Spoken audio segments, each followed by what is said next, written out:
Plusieurs dossiers ont animé la séance du conseil municipal de la ville de Percé du 4 mars, dont une poursuite contre des élus municipaux, la dégradation du bâtiment du centre communautaire L'Oasis ou encore l'interdiction de survol de la ville par des aéronefs. Commençons tout d'abord par la situation administrative de la ville. Il y a eu plusieurs démissions de personnel à la ville de Percé dernièrement. Même si répondre à toutes les demandes des citoyens représenterait un défi, le maire Daniel Leboeuf a tenu à se montrer rassurant.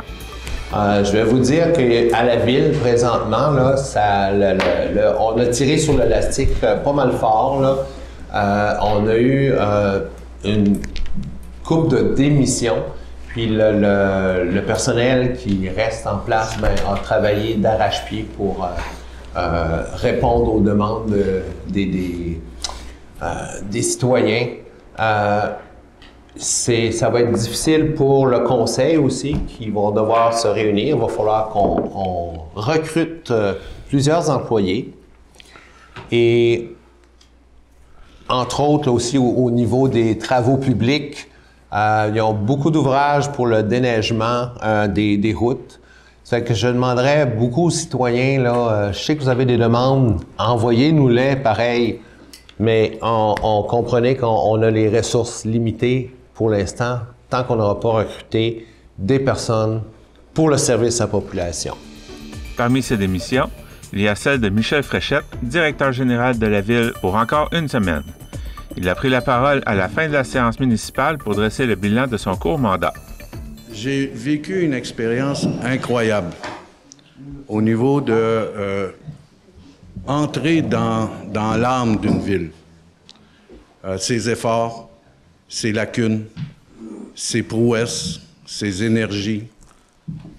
Et je dois vous dire que je suis très fier d'avoir servi la ville de Percé pendant le peu de temps que je l'ai fait. Je devais rester plus longtemps, mais le calcul qui est fait, c'est de me retirer pour laisser la place à de nouveaux talents et de nouvelles ressources et leur laisser le temps de s'installer dans la ville pour vous présenter une ville qui fonctionne très bien pour le 2 novembre 2025, qui sont les élections municipales. Mon retrait fait un peu l'aveu qu'on a atteint la limite de ce que je pouvais faire quand je me suis engagé au mois d'août, au mois de juillet 2024. J'avais des ambitions, j'avais des valeurs, je vous les ai communiquées et j'ai tenu sur cette ligne-là durant tout le temps de mon mandat qui va se terminer jeudi. Je veux remercier la population qui m'a appuyé parce que je rencontrais beaucoup de personnes, soit au marché, soit même à Chandler, il y a des gens de Percé qui vont faire leur marché là-bas. Et ils me disaient, c'est intéressant ce que tu fais, continue, je t'encourage, et ci et ça. Donc on recevait une tape dans le dos pour continuer à faire le travail.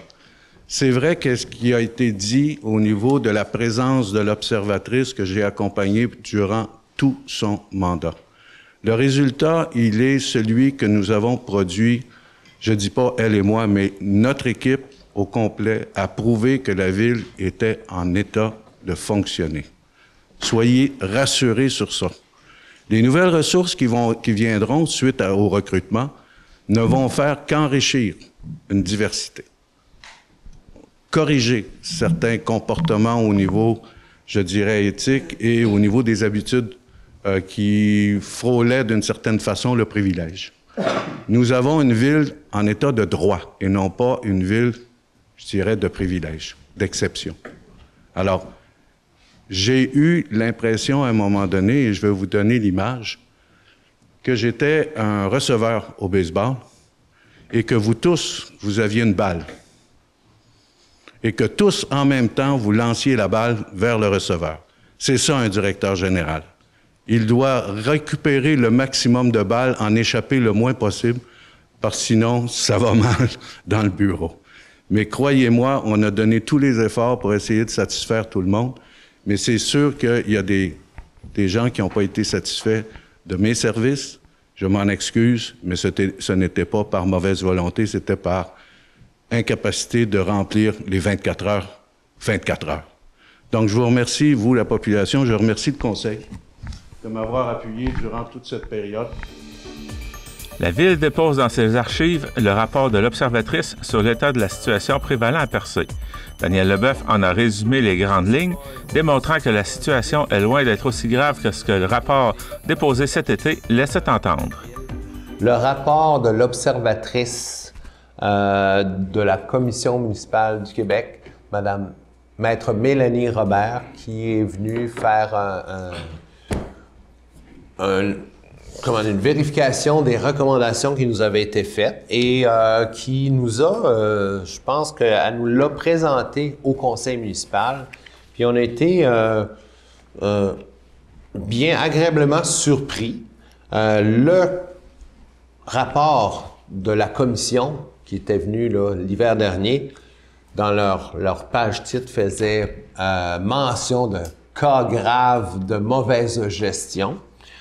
Alors que l'observatrice qui est venue, qui a fait le tour des départements, a constaté que les mesures de contrôle budgétaire et d'approbation des dépenses étaient adéquats, ils étaient en place depuis plusieurs années, puis que il n'y avait pas de problème à ce niveau-là.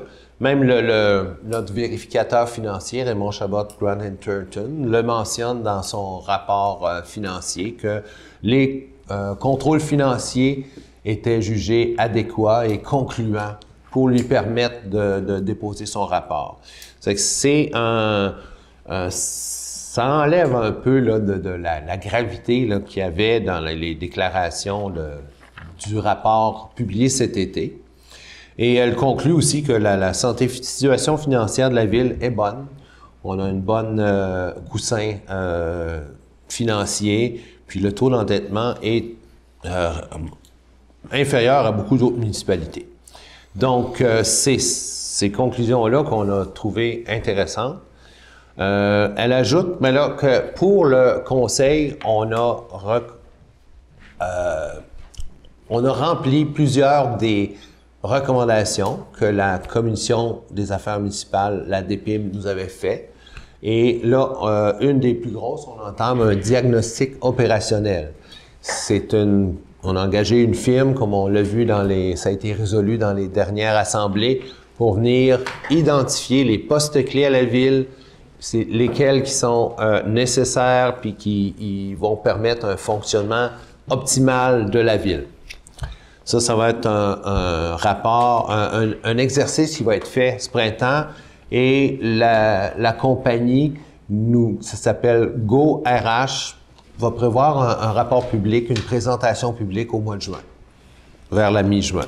Fait que ça, on a fait quasiment toutes les recommandations de la commission municipale. Il nous reste quelques petits devoirs à faire ici au conseil. On a une formation sur la déontologie et l'éthique à suivre. Utiliser des sommaires décisionnels dans nos délibérations. Puis, il va y avoir aussi quelques règlements à changer, le règlement de régie interne, le règlement sur le harcèlement, parce que les lois ont changé au début des années 2020. Il faut juste s'ajuster à ça. Ça fait que ça va être fait d'ici la fin de l'année. Fait que le rapport a été déposé le 20 février. Vous pouvez le retrouver en ligne. On va le déposer sur le site de la Ville. Mais vous avez juste à faire Google, rapport observatrice Percé, puis ça vous mène directement sur le site de la Commission des affaires municipales. À la suite de l'atterrissage d'urgence d'un hélicoptère derrière l'hôtel de ville l'été dernier et des nombreux enjeux de sécurité que cette situation a soulevés, la Ville prévoit d'envoyer une demande d'interdiction de survol d'aéronefs au-dessus du village. Le citoyen Louis Beaulieu s'interrogeait d'ailleurs sur l'application de cette interdiction à Passeport Hélico. Nous l'entendrons après les explications du maire. Demande d'interdiction de survol d'aéronefs au-dessus du village de Percé. Considérant le récent écrasement d'un hélicoptère au centre du village de Percé le 8 août dernier, considérant l'atterrissage constaté ces dernières années de plusieurs hélicoptères sur le territoire du village de Percé dans le non-respect des règles élémentaires de sécurité, j'en ai même vu un de mes propres yeux atterrir comme ça, sans rien avertir. Considérant les risques à la sécurité des habitants et de nombreux visiteurs du village en période estivale, considérant que ces aéronefs survolent plus d'un territoire réservé à la conservation naturelle et de la biodiversité, parc l'île Bonaventure et du Rocher Percé et le Géoparc mondial UNESCO de Percé, considérant la pollution sonore impliquée par les survols à basse altitude, il est proposé de mandater M. le maire à signer et expédier une demande auprès de NAVCAN pour l'instauration d'une interdiction de survol temporaire d'aéronefs pour 3 mois d'été, appelée NOTAM, dans un rayon de 2,5 milles nautiques pour une altitude de 3000 mètres au-dessus du Rocher Percé. Qui en fait la proposition? Je propose. Merci, M. Côté. Bref, les avions,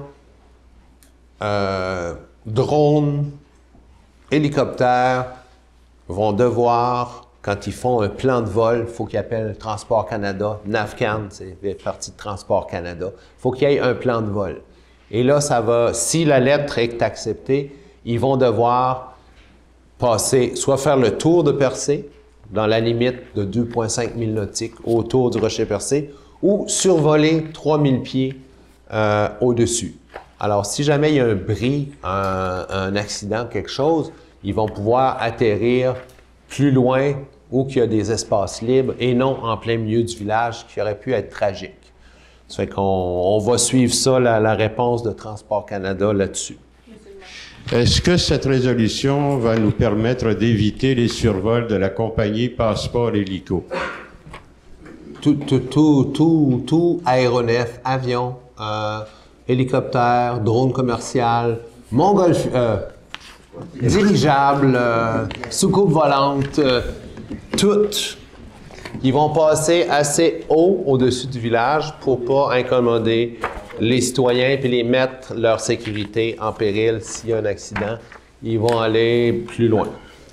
Si mon œil de compas est juste, je pense qu'effectivement, le terrain où opère Passeport Hélico actuellement est à l'intérieur de la zone de 2,5 milles nautiques.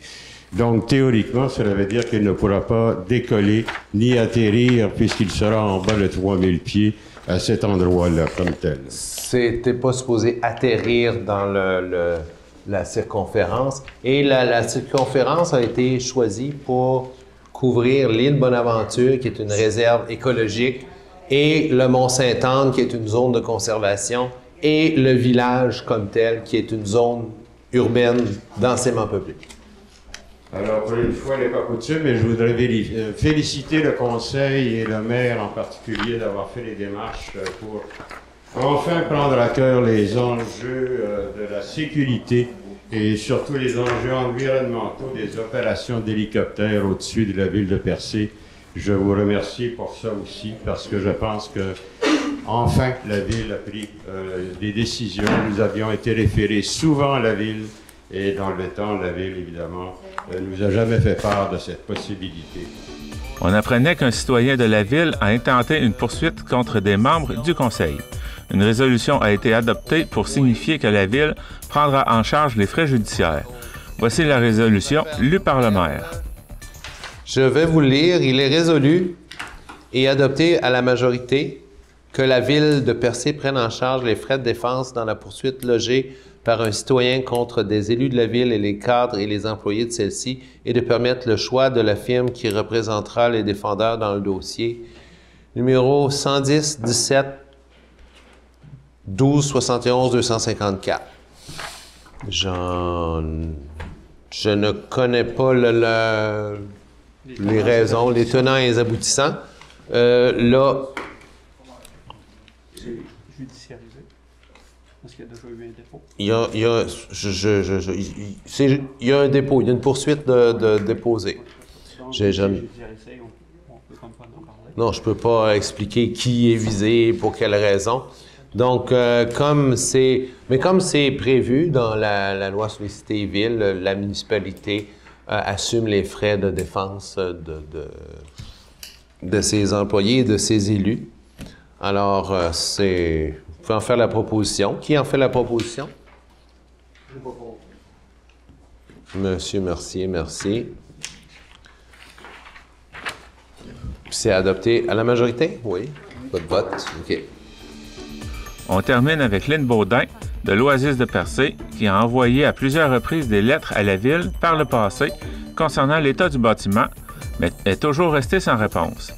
Elle est exaspérée par la dégradation des lieux, notamment par l'état critique de la toiture du gymnase qui menace la sécurité des utilisateurs. Elle souligne par ailleurs toutes les activités qui s'y déroulent. On l'entendra décrire l'état du bâtiment, suivi de l'échange qui s'en est suivi. L'Oasis de Percé, qui est malheureusement mal en point. En fait, on pense même fermer le gymnase. Le toit est en train de tomber, ou à peu près. C'est en train de s'encaver de plus en plus. Alors, c'est dommage parce qu'il est de plus en plus utilisé. Mais il faut possible qu'on prenne la décision de le fermer. Parce que ça s'en vient pas très sécuritaire pour les gens qui l'utilisent. J'ai pratiquement peur qu'il y a 2-3 places qui vont s'effondrer bientôt. Fait qu'encore un petit peu de pluie, un petit peu de neige, et ça va tomber. Deuxièmement, les portes. Je dois mentionner aussi que ça fait 3 lettres qu'on envoie à la Ville. Là. À toutes les fois que ça change d'administration, on envoie nos doléances à la Ville, et c'est toujours les mêmes. Les portes n'ouvrent pas, tout le monde peut le savoir. On a tout le temps des stickers dans la porte. Ici, vous avez des cintres, nous autres, on les colle là, pour que les portes restent ouvertes, pour que les gens puissent entrer. Les gens restent enfermés. Oui. Les portes sont à changer, les serrures sont à changer, tout est à changer. Ça se dégrade. Tous les travaux qui ont été faits dans cette oasis-là ont été payés par l'oasis. Par les activités qu'on a faites, que ce soit peinturé, que ce soit échangé à la cuisine, que ce soit acheté n'importe quoi. C'est l'Oasis qui a payé les travaux. Il y en a eu à peu près pour 35 000 de mis. Et c'est l'Oasis qui a payé. La première année, on a eu l'aide des marchands. On a fait une quête des marchands. Alors, les marchands nous ont aidés. On a eu 1000 pièces de la Ville. Et puis, tout ce qui est fait là-dedans, c'est nous autres qui l'a fait. Alors, les portes, l'extérieur est en piteux état, je ferais remarquer. Non seulement le toit, mais la peinture, c'est un peu honteux. Pour un bâtiment de la Ville, ça fait dur un peu. Hein? Alors qu'on en est rendu là. C'est sûr qu'on va faire la soupe, mais on la fera pas dans le gymnase, c'est sûr et certain. Alors, l'OASIS va avoir des décisions à prendre très bientôt. En ce qui concerne le gymnase, en tout cas, c'est sûr et certain. Ça va presser. Ça fait combien de temps? Ça fait 10 ans qu'on est là. Ça fait 10 ans qu'on dit que le toit est à refaire. Ça fait... Le toit extérieur. Le toit, écoute, on ramasse les bardeaux partout, là. Tu sais, dans le chemin chez les voisins, partout, là, ça fait longtemps qu'on le dit, là. Ça fait combien de fois vous envoyez du monde voir, là? Suite à la demande que vous nous avez envoyée au conseiller, moi j'en ai fait part, je me suis assis avec M. le maire. Le mois passé, vous s'en souvenez? Là, qui regarderait s'il n'y avait pas des subventions. Dans le bureau du DG, il doit y avoir 3 lettres, là, qui pas l'adresser au DG actuel, là, mais à tous les DG qui ont passé avant M. Fréchette, là, on a envoyé des lettres. Tout le monde est venu voir, tout le monde nous a demandé des lettres, tout le monde nous a demandé des comptes rendus, on les a toujours fait. On ne l'a pas fait cette fois-ci parce qu'on est tanné, là. Okay. On est tanné venir au micro aussi pour vous dire qu'il y a des problèmes, pour être tanné de vous accrocher. Il y a des gros problèmes. Puis vous dire que ça marche pas, que tu sais, on peinture, on répare, on fait le du monde, on refait l'électricité. J'en avais fait une bonne partie, puis on en a fait une bonne partie aussi. Tu sais, on patche les trous, mais l'extérieur, on ne y touche pas. Puis le gymnase aux fermes, c'est un immense service aux citoyens. Je voulais vous dire aussi qu'on a des... sur une note un peu plus joyeuse, je voulais vous dire que tous les lundis, jusqu'au mois de juin, il y a des ateliers qui se donnent gratuitement. Des ateliers d'écriture, linogravure et fabrication de bijoux qui sont gracieusement donnés par Mme Arsenault tous les lundis. Après-midi, de 1h30 à 16h. Et puis, on a aussi des cafés Mada. Et on vient de faire un bingo carnaval qui nous a coûté 1600 $. Ben, on a eu une excellente... 800 $ à l'Oasis qui a coûté.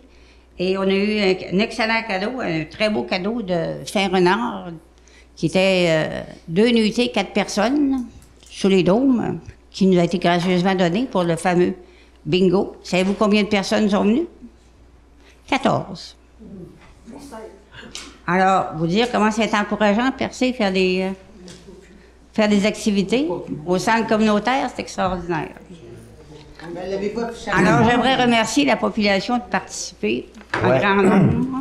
Ben, merci, Mme Baudin. En venant l'annoncer comme ça à chaque mois, vous allez faire capter directement l'attention de l'auditoire. Oui, nous avons fait 3 semaines de publicité entre Dodgestown et Grande-Rivière. Est-ce que c'est affiché quelque part, le bingo? Affiché? Dodgestown à Grande-Rivière. 14 personnes. Mais on s'est amusé. On a eu le fun. Monsieur le maire. Alors, on a pris la décision de faire le bingo pareil, malgré la perte. On a pris la décision de faire le bingo. À 14 personnes, on a dit, on va s'amuser. Monsieur le maire. On s'est amusé. Alors, voilà. Vous avez une réponse sur les travaux? Non, je voudrais avoir une précision, si vous me permettez, Mme Baudin. Oui. Est-ce que le gymnase n'est pas considéré comme un centre d'hébergement au niveau de la sécurité civile? Oui, c'est le centre d'urgence. Voilà. C'est votre centre d'urgence en passant. Donc, je voulais renforcer votre demande. Pardon? OK. Je voulais renforcer votre demande. Oui, c'est vrai que le gymnase et tout ça. Parce que c'est la première raison pour laquelle la ville, c'est sûr qu'il y a des activités collectives, mais au départ, c'est un centre de rabattement au niveau de la sécurité civile. C'est vrai. C'est aussi votre centre d'urgence, c'est vrai. Il y a une génératrice là, qui est assez grande pour recevoir plus de grillage percé en cas de panne majeure. Mais je vais le fermer parce que va faire venir la sécurité publique, on va le faire fermer. Mais j'avais demandé à ce qu'on puisse organiser un exercice pour mesurer l'ensemble de l'efficacité de... Les pompiers sont venus, ils l'ont jugé insécure. Mais moi, il faut je corriger. le juge insécure, les gens qui sont venus le jugent insécure. Alors, si il ne se passe pas quelque chose dans les prochaines semaines, le prochain mois, il va nous tomber sur la tête, le toit du gymnase. C'est peut-être une question de déneigement aussi. C'est un toit plat, ça? C'est un toit plat, mais il est en train de tomber à 3 places. Là. Il faut enlever la charge. Entre les photos que j'ai prises il y a 3 semaines, puis celle de vendredi, cette semaine, vendredi qu'on vient de passer, là, ça s'est apaisé à peu près de, je vous dirais, pas loin de 10 pouces. Sauf que nous, on comprend. Les bénévoles, c'est pas eux d'aller grimper sur un toit de bâtiment. C'est pas ce que j'ai demandé. Non, mais je sais, mais je veux juste dire que il faut le faire. C'est ça, il faut le faire, mais ça sera pas le CA qui va le faire. Non, ça va être nos équipes, mais encore là, de tempête en tempête, ils sont un peu mobilisés. Vous écoutez votre reflet d'ici. Revoyez tous nos reportages sur notre site Internet. La boutique Le Mercier de Chandler, l'endroit où magasiner un vêtement devient une expérience en soi. Venez nous voir en magasin et soyez accompagnés par des professionnels soucieux de vous offrir la qualité avec le style, l'originalité et ce pour toutes les occasions. Nous avons de tout pour le sportif, l'homme d'affaires et des occasions spéciales qui requièrent un service personnalisé pour faire de vos événements des moments inoubliables. 484 rue Hôtel de Ville Chandler, 418-689-2404 ou visitez notre page Facebook Le Mercier Chandler. Boutique Le Mercier, la référence en mode masculine en région.